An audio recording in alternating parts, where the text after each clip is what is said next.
We're coming up on the final stretch of the year and some of the biggest releases are coming to light, including the latest from Samsung and the newest entry into the high-end smartphone market. In one corner, we have a phone that's trying to put quite literally everything into one package. And in the other corner, we have a phone that tries to offer the fundamentals while redefining what a smartphone user really requires. It's Joshua Vergara, what's going on everybody? And we're taking a quick look at the brand new Samsung Galaxy Note 8 and the Essential phone.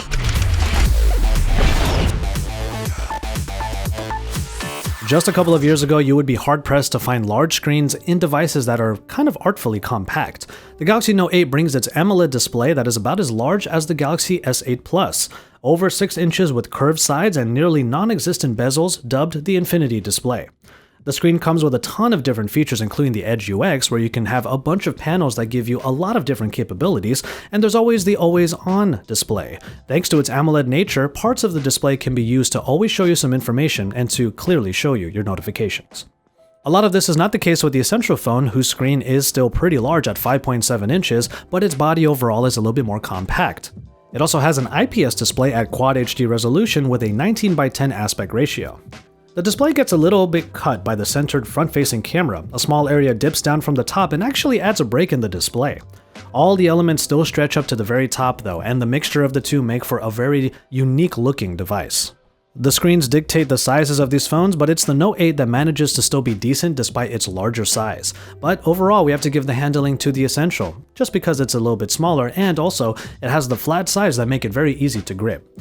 And on the other hand, you have the Galaxy Note 8, which continues the good design and the good build that we come to expect from Samsung devices in the last couple of years. The specifications are all on par with the Snapdragon 835 found throughout. Samsung has stepped their game up, however, with 6GB of RAM in all Note 8 phones, while Essential keeps the 4GB of RAM, but makes sure that 128GB of internal storage makes up for their lack of SD card expansion. In terms of audio, you might get a little bit of that argument about what is exactly Essential because the Essential phone lacks a headphone jack and requires a USB-C adapter. That is of course not the case with the Samsung Galaxy Note 8, which still has the headphone jack and the larger battery to compensate for its larger display at 3300 mAh. The 3040 mAh unit in the Essential is likely to be proportionate to its 5.7-inch display. We will do more battery testing between these phones and see which one lasts longer. So when we're talking about hardware, we can bring up the S Pen, the hardware edition that has always defined the Note. The Essential cannot boast any such included accessory, and for people that really need productivity tools or even just a little bit of extra fun, the S Pen continues to be one of the most well thought out companions to any smartphone. The S Pen gains the ability to have screen-off memo edits up to 100 pages, and a live message feature that makes an animated GIF out of one's written words. The S Pen might go unused for some users, but anyone that gives it a shot might find some of the best added features that you can't find anywhere else. Now, the Essential comes with its own companion accessories, even if they are sold separately and are modular in nature. More will come soon, including a charging dock. Essential promises that those connector pins next to the camera will come in future devices and will take any and all accessories in their ecosystem. But what is undeniably essential is a good software experience, and there are two very different takes on that philosophy here. Samsung continues to refine and streamline its software as much as it can, and aside from new S Pen features, the main addition comes to multitasking, as App Pair makes shortcuts that open up two applications into multi-window automatically.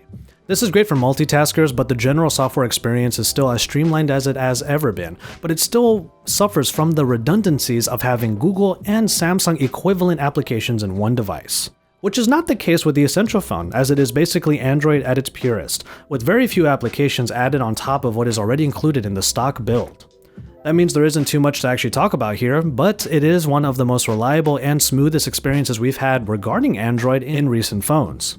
But that doesn't really include the camera app.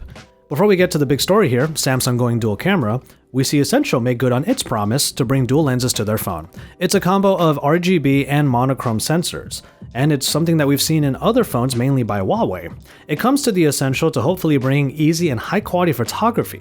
However, up until the recording of this video, we got 2 OTA updates that have added HDR to the mix and have tried to improve the camera application, which is probably the main issue here. The camera app is a little bit slow and it can crash from time to time, but we hope that updates are going to make it and the picture quality even better. The monochrome photos have a lot of detail in them and it's really fun to use. However, we will do more testing to make sure that the colored photos are still up to par. And even then, the camera app is lacking in a lot of modes, even a manual mode. It's a little bit too basic for our taste, and then you have the Samsung version of a camera, which has pretty much everything you can think of. But the main big addition to Samsung's camera is a new lens, a 12 megapixel 2x optical zoom lens that complements the other 12 megapixel regular sensor. They bring back the live focus feature for depth of field shooting, which is great for portraits. And both lenses have optical image stabilization, which will really help for those zoom shots. And then after that, there are all of the different modes you're probably familiar with from past Samsung devices.